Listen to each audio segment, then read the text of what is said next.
Olá, Demerval, e no Papo de Instrutor de hoje vamos dar continuidade ao nosso dimensionamento da brigada de incêndio que nós começamos no vídeo passado.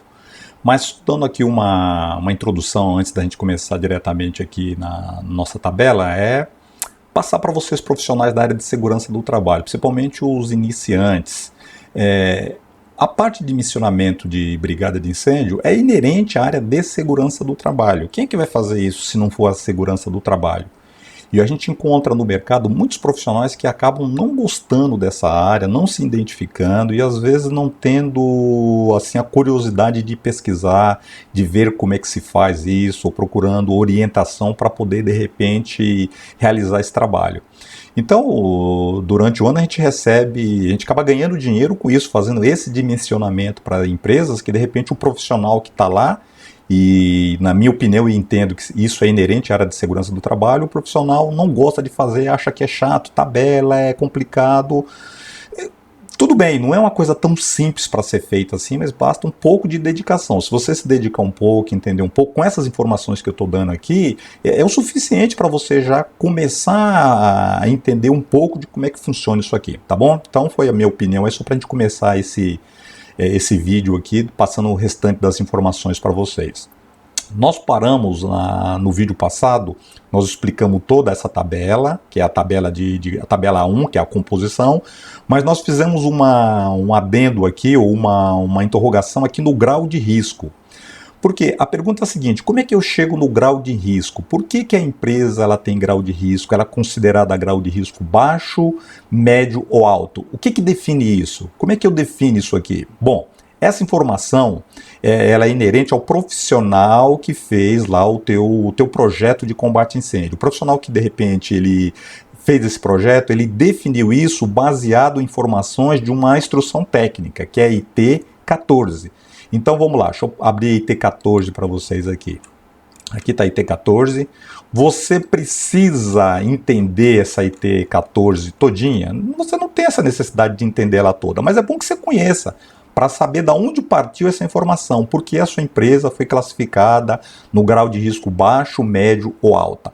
Então, primeira coisa, como é que eu faço essa definição? Eu faço essa definição baseado em megajoules por metro quadrado. Então, você vai encontrar todas essas informações dentro dessa IT. E ela vai estar lá, ó, carga de incêndio específica. Então ela diz, é o valor da carga de incêndio dividido pela área do piso do espaço considerado, expressa em megajoule por metro quadrado. Existem duas formas de fazer esse cálculo, que é o método de cálculo probabilístico e o método de cálculo determinístico. As duas palavras já até assustam muita gente, mas é questão de ler um pouquinho, porque você vai ter tabelas que vai indicar aqui ó, a ocupação, que tipo de ocupação que você tem, a descrição que tem dentro daquele espaço, em que divisão que você está, e aqui ele já dá um percentual de carga por megajoule por metro quadrado já. Isso ele já traz mais ou menos praticamente mastigado já, se você optasse por fazer dessa forma. Então está aqui várias tabelas já mostrando, ou um outro cálculo que é feito através dessa expressão aqui, ó, dessa fórmula aqui, ó, para você descobrir quantos megajoules você tem por metro quadrado. Então quem olha a fórmula, o cara já não quer mais nem ver a IT, mas se você der uma lida devagarzinho, substituindo essas letras pelos números que você tem, você vai chegar num número que é a quantidade de megajoules que você tem por metro quadrado. É isso que vai determinar se seu grau de risco vai ser médio, vai ser baixo, vai ser médio ou vai ser alto. Mas tudo bem, quando você chega nessa informação, você conseguiu lá saber quantos megajoules você tem por metro quadrado. E eu sofri lá no passado pra caramba. Tá bom, eu tenho essa informação, agora como é que eu descubro onde está a classificação? Onde diz que é baixo, onde diz que é médio, onde diz que é alto? Aí você procura na IT, procura e não acha. Não, eu acabei descobrindo. Eu fui lá, entra de novo no site do bombeiro, você vai lá Você vai entrar no decreto agora. Você lembra quando eu expliquei para vocês como é que acha a IT? Só que agora você vai procurar por decreto. E você vai ver no decreto que está em vigor. Nosso decreto que está em vigor do Corpo de Bombeiros é o 63.911. É esse decreto aqui, ó, Decreto Estadual do Corpo de Bombeiros 63.911.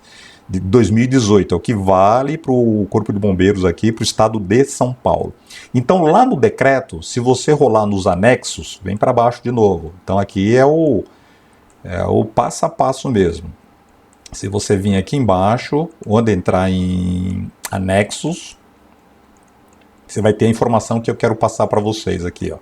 Rolou a página, chegamos aqui, ó, nos anexos, anexo A. Então, nós vamos procurar agora a tabela número 3. Onde está a tabela número 3? Essa tabela aqui, ó, na tabela número 3. Vamos até aumentar um pouco aqui, só para vocês poderem entender como é que funciona, tá bom? Então, o que diz a tabela? O que vai ser considerado risco baixo? Carga de incêndio de megajoules por metro quadrado. Tudo aquilo que tiver até 300 megajoules por metro quadrado vai ser considerado risco baixo. Risco médio de 300 a 1.200 e risco alto de 1.200 acima. Então agora ficou fácil você entender por que você é considerado baixo, médio ou alto, de acordo com essa tabela de classificação. Então ficou claro para vocês o que é o grau de risco, onde se calcula esse grau de risco e como é que se classifica esse grau de risco, em baixo, médio ou alto. Tudo bem? Vamos voltar de novo na nossa IT17 para a gente também explicar duas outras tabelas que estavam lá, que seria nível de treinamento. Uma vez que você definiu o seu grau de risco, se ele é baixo, médio ou alto, você vai ter o tipo de treinamento que você vai dar e que instalação que pode fazer esse treinamento. Então, quando eu quero saber qual é o meu nível de treinamento, eu vou na minha tabela aqui na IT17 mesmo. Vamos lá, lá embaixo, rolou um pouquinho aqui, ó, nós vamos achar a tabela aqui. Essa tabela, a B2, o anexo B, tabela B2.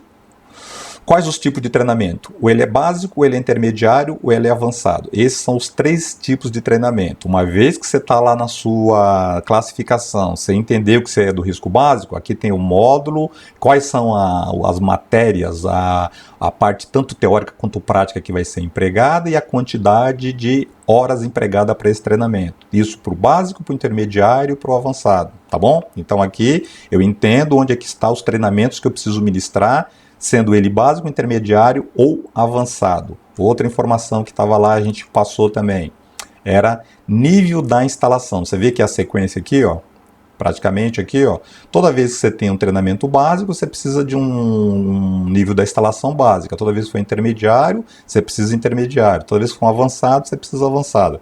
Mas o que quer dizer isso aqui? Você vem aqui nessa outra tabelinha. Vamos achar ela aqui para vocês. Ela está aqui acima, essa aqui está mais para cima. Está aqui, ó. Começa aqui. Tabela do anexo A, tabela A2, detalhamento do nível de instalação. Nível de instalação básico, ela diz o que precisa ter, esse centro de treinamento que vai aplicar esse treinamento para você. Embora aqui no nível básico você nem precisa de centro de treinamento, você vai precisar de centro de treinamento a partir do nível intermediário. Do intermediário, tudo que precisa ter, de que forma tem que estar, e do nível avançado.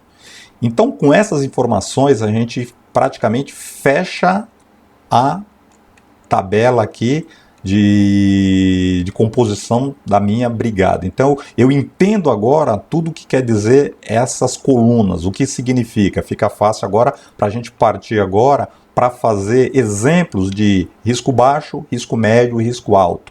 Como é que eu defino a quantidade de brigadista? Então, nos próximos vídeos, nós vamos fazer um cálculo para um segmento que tenha risco baixo, mostrando quantos funcionários ele tem e quantos ele precisa para a brigada, isso para risco médio e para risco alto.